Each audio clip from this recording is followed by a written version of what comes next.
So I think the past couple months, we've really seen how home design has been in the spotlight, and it's kind of been changing how people view what a well-balanced home really means. I know that one of your big things is incorporating Feng Shui into your projects. Can you briefly explain what that is and how that relates to your process? So feng shui can and should be incorporated as soon as possible. So meaning from the choice of site to the orientation of the building, down to the floor plan, to the furnishings. The principles of feng shui, it's all about creating a harmonized home and creating a home that's going to bring joy and love and peace to whoever is in that space. And I think those are things that everybody wants. And the feng shui, when you study it, actually a lot of the principles of feng shui, a lot of good designers, they use those principles without realizing that it is feng shui. So you know, for example, having a good flow of traffic in the space. You know, you don't want to have any really cramped, narrow hallways, and you don't really want any like large empty areas where you're going to feel really exposed and vulnerable.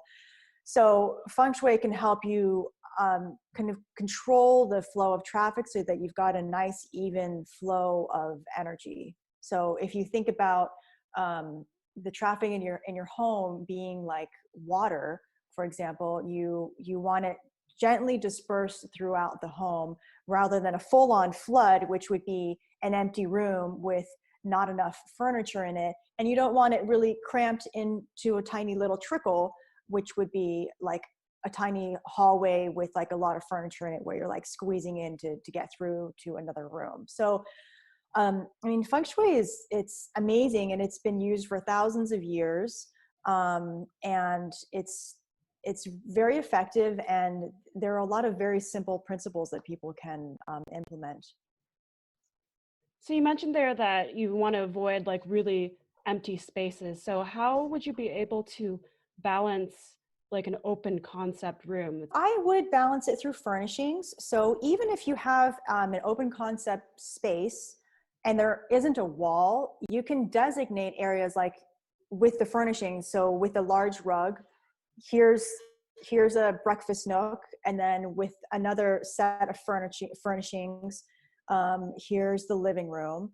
And so it just psychologically, when you look at it and when you're living in the space, you still feel like there's a separation, but then you still have all of the light and air throughout the space. And I love an open concept home. I think they're great. And you know, I think it's not that hard to create some kind of designation. Also, like, you know, you could put up a bookcase or some plants, you know, shelves of plants.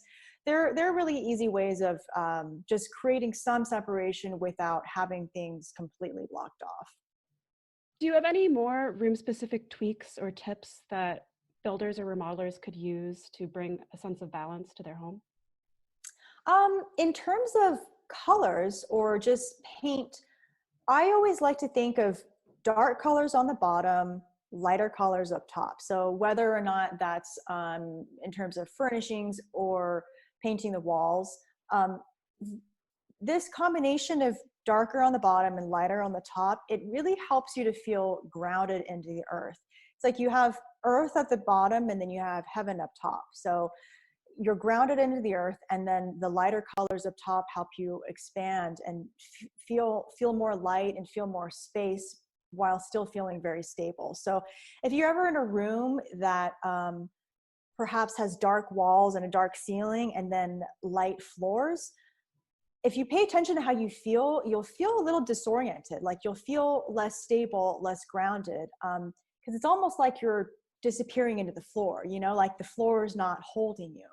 So it's, I think that's a good one, and very easy. It's something that most people can implement. And it doesn't have to mean like a huge change, like black floors and white walls. I mean, it could be the slightest difference in shade, but that can really make a difference in a person's well-being.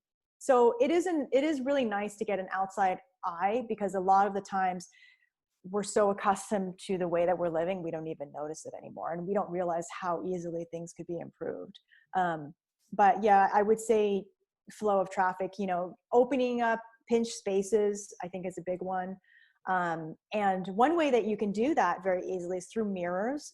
Mirrors will help bring in light and air. And then also there are just so many amazing designs out there. They're also decorative. So, I like to put big mirrors in small bathrooms or in hallways. Those are very easy tips. Yeah, those are some really great tips, especially I like the dark colors on the bottom, light colors on the top. It almost like mirrors nature where the Exactly, grass is green, exactly. the sky is blue. Yeah, I guess it'll yeah, just feel natural then. exactly. Yeah. And that's what I really love about feng shui is it's all about nature. And it's about also animal instinct. Like I look at a lot of animals and how they behave and the sites that they choose, for example, to sleep in. Like they're going to choose a soft, cozy, nest like area. They're not going to plop themselves down in the middle of a white, cold room where they're totally exposed.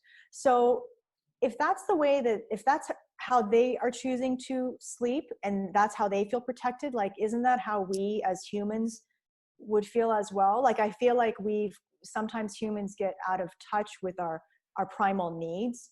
And for example, we might think, oh, like, yeah, like it looks so cool to have like an empty white bedroom with like nothing in it. In reality, maybe it doesn't really make you feel that safe, or it doesn't make you feel very zen. Well, I think we can all get behind more sleep. So thank you again, Joanna, for joining us on the weekly.